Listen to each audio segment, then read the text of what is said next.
Жұмыстарын істетіп алып, айлықтарын бермей кеткен. Алматының қақ ортасында тұрған мейрамхананың 100-ден астам қызметкері осымен 6 ай бойы айлықтарын ала алмай сенделіп жүр.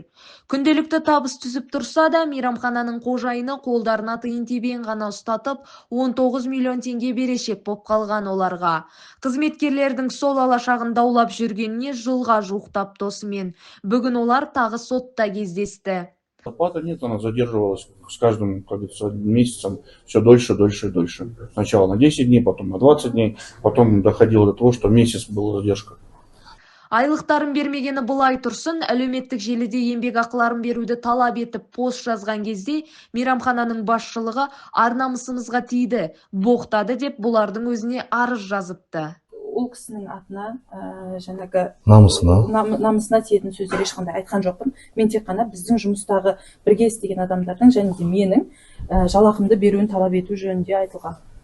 Мейрамхананың иесі Ольга Абдығаппарованың атында 10 шақты осындай компания бар екен. Олардың да қызметкерлері дәл өстіп, айлықтарын ала алмай бірнеше айдан бері дауласып жүр. Ольга Абдығаппарованың өзі кінәсін мойындап отыр.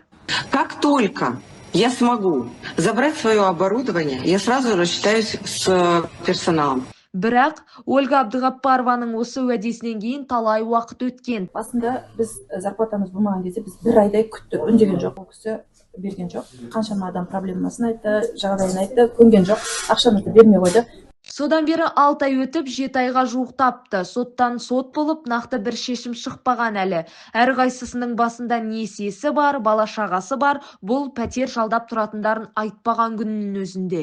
Келесі сот айдың аяғына таман болады екен. Айлықтарын талап етіп жүргендер президенттің атына хат жазып, араша түсуін өтініп, үндеу жасап көрмегенді.